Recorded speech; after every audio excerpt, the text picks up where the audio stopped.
Hey everybody, and welcome to the 1 year anniversary of Remote RPGs video. This is Matt, and I just really want to thank you all for the support you've given me over this last year. Mostly support. So yeah, I'm gonna be doing a commentary on my first video, a lot like 16-bit gems obviously, which I guess you guys know where I get most of my inspiration from, right? Let's see.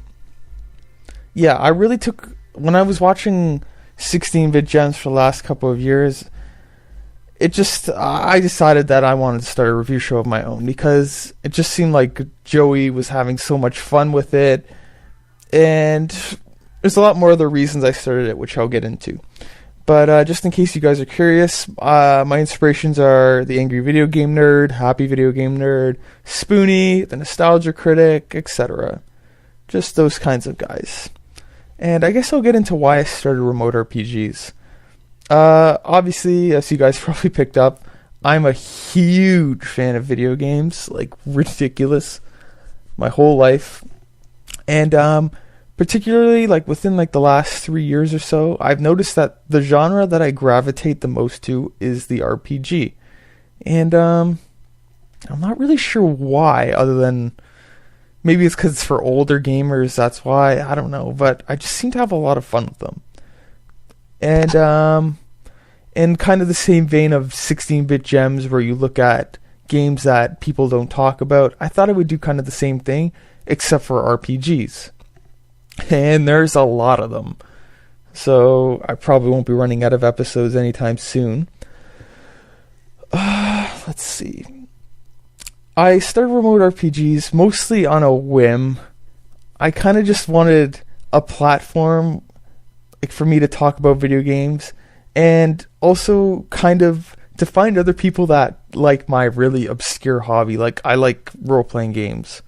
And I don't know about everywhere else, but none of my friends freaking like role-playing games at all. They like mostly newer games. They're all into Call of Duty, and I never got that. Yes, Clint Eastwood. Let's see.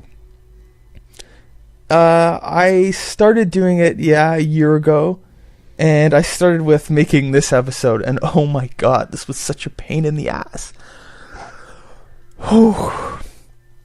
I used Pinnacle Video Studio for this review, I think, and the Skyward Sword video, and never used that video editor. It's freaking terrible.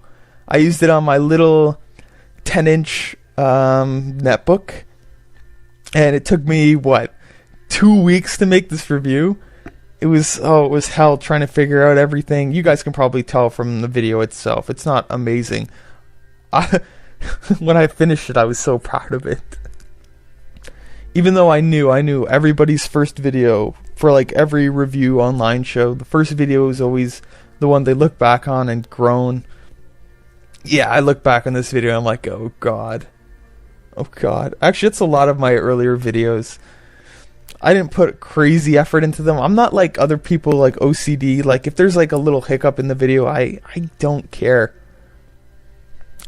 Let's see.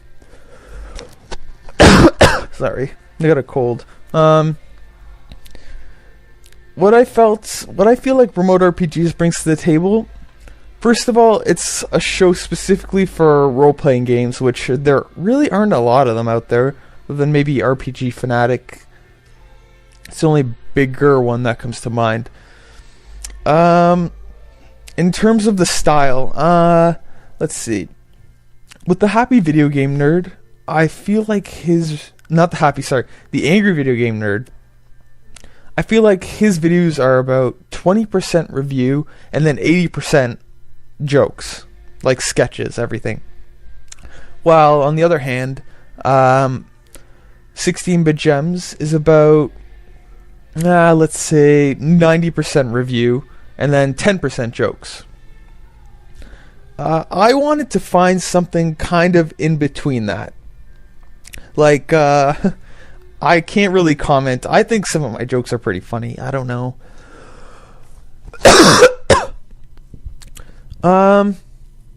Yeah, that was my actual anthropology textbook, by the way.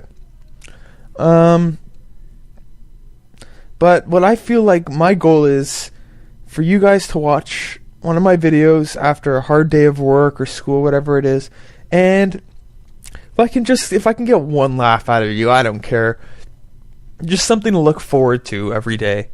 Well, I don't put up videos every day, but just something to look forward to. And I really think it's great that I can find people with similar interests to me, thanks to the magic of the internet. So I'm really thankful for that. And let's see, what else can I talk about? Okay, how about John Tickles? Because I know you guys all want to talk about John Tickles. There are two reasons why I use John Tickles. The first reason is I don't want to show my face. It's not because I'm like ugly or anything. Actually, to be honest, it's because I'm planning on going to law school. And believe it or not, they actually kind of look for that kind of thing. Like if you're online. And considering some of the shit I do in these videos, I don't really want them to be able to trace it back to me at all. That's the first reason. I know it's kind of weak. The second reason is because it's just the uniqueness of having my avatar being a Lego person. And just like think about like every other review show, it's always pretty much just like some guy talking in front of a camera. And I know that's kind of better because it gives them like facial expressions and everything, and you get to do a lot more. Well, they say you can do a lot more jokes, but I feel like I kind of manage. But let's see. With John, I feel like it kind of gives my videos like a sense of uniqueness, my reviews. Because when people are like, oh, which one's Remote RPGs? It's like, oh, it's the show with the Lego guy. So I figured that's kind of it, and I think it's kind of a weird joke in itself. Like, there's a freaking Lego guy running the show, and I have to talk over for him. So I feel like that adds something. Like, even just like a sense to how like silly this show is. Let's see. And how John Tickles got his name. Now, okay, well, first of all, I picked John Tickles because my brother has like a huge collection of Legos, and I'm like, let's see. And I picked the guy with the little eye for information, little eye suit, information suit, and the hat, and the mustache. He had to have a mustache because anyone with a mustache definitely knows what they're talking about. But I got the name from my brother, my older brother. He was half asleep one night, and I went over to him, and I'm like, I showed him the Lego guy, and I said, what's his name? And he like woke up like half annoyed, and looks over to me. He's like, his name's Dr. Tickles. His name's Dr. Tickles. And then I'm like, okay, his name's John Tickles. And that's how I came up with the name. Yeah, you guys can tell how much effort I put into that. Let's see. Now, let's talk about this first episode a little more. Actually, making this was a huge pain in the ass, as I mentioned. First of all, I had no idea what I was doing, which I think kind of shows from like... Actually, you know what? I think this turned out okay. It could have been a lot worse. But, for some reason, Pinnacle Studios, every time I tried to like make the video into a file, it would like cut out a portion of the audio, a different portion of the audio each time. So I ended up making about 30 copies of this video. Each of them was flawed in some way with the audio, and I think I just settled on one where it sounded okay. There was like, I think a little part where the audio cut out, but I was like, okay, screw it, I'm just putting in an annotation or something. And also, Live A Live was probably like the worst video game I could pick for my very first review, because it's not like an average RPG. It's like, it's freaking ridiculous. Like 7 different storylines. I had to cover each and every one of them. Yeah, now that I look back on it, not so hot of an idea. And yeah, this is what I do for John to get around him not having motion. Mostly just like looks like an old-timey video. But I think it's okay. I don't know. I do, obviously, I'm in the videos sometimes, and I like when I kick the soccer ball in the Inazuma 11 review. Actually, funny thing about that video, sorry, that little portion, my backyard backs onto an actual street, and one of the videos, I kicked the soccer ball so hard, it flew over the fence and into the traffic, and I was scared shitless. I was like, oh shit.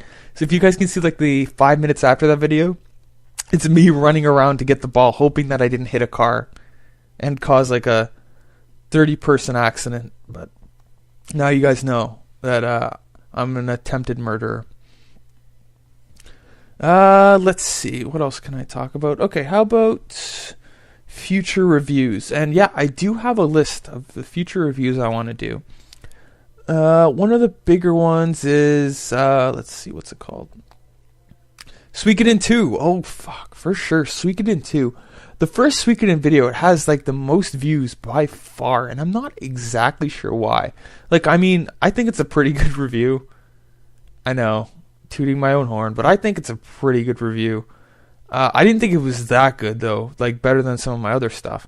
Actually, what I think it is, the first hit on YouTube for Suikoden and review is my video. And I guess a lot of people look it up because that's the video that has the most views. But yeah, so Suikoden 2. Suikoden 2. I don't know. I'm on the fence. I want to do Mother 3, but everybody's done it. That's like why I won't review Earthbound as a remote RPG, because everybody's done Earthbound. And I have nothing really to add in terms of a remote RPG.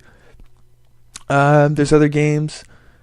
I'm on the fence. I want to do the first Wild Arms because I feel like nobody talks about it anymore. Even though I really like it. I don't know. You guys comment. Another one I'm on the fence about. I'm probably not going to do it. I was thinking doing the first Tales of Symphonia as a remote RPG. I'm not going to do it because ever since my Persona 3 video, it was back when a year ago when I didn't really know the RPG scene that well. And now I figured out, well, fuck, everybody knows Persona 3.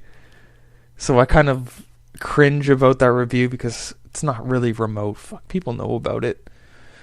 Let's see. I want to try games like Lunar Eternal Blue, get into the Fire Emblem series, Lufia 2, which I didn't like the first Lufia, but I guess we'll see. There's like Shining Force, other stuff. I think somebody mentioned Threads of Fate, which I want to try. Games that I want to do, but there's no English patch for them. I want to do Inazuma 11-3. I like the first two games. You guys can tell I have a lot of fun with those reviews because they're just so over the top, ridiculous. But yeah, I want to do those two. The Trails in the Sky 2 and 3, I want to try to get a hold of. And trust me, I got maybe a list of 30 games here, and you guys are always suggesting new ones. And actually, that'll lead me into my last point. I want more from you guys. I want some more interaction from you guys. Like, oh yeah, you guys are great. You guys comment and everything. Great. But even just like commenting like on the videos, like what do you guys want to see? What don't you want to see? Like, do you want to see more reviews of, are you guys interested in reviews of just like regular, I'm going to say regular games or more general games? Like I know I did a review of I don't know, like 999. It's not really an RPG, but I still do that review. Do you guys not want to see any more video game bromance? Because I know those don't get as many views, so you guys just want me to focus on other stuff. And just like, yeah, more stuff. What do you guys want to see? What don't you want to see? Feel free to comment. Like, I try to get back to every single comment. That's something I take pride in. 90% of comments I will reply to, unless you're being a douchebag, and then I'm not answering you. But, yeah. So, I want to see more from you guys. Feel free to comment, talk about what you want to see, what you don't want to see. And I really want to thank you all again for just 1 year. I have a lot of fun with this show. It's a great way for me to break up the monotony of everyday life, and I hope it does the same for you. So here's to 1 year of Remote RPGs, and hopefully more to come. Thanks for watching.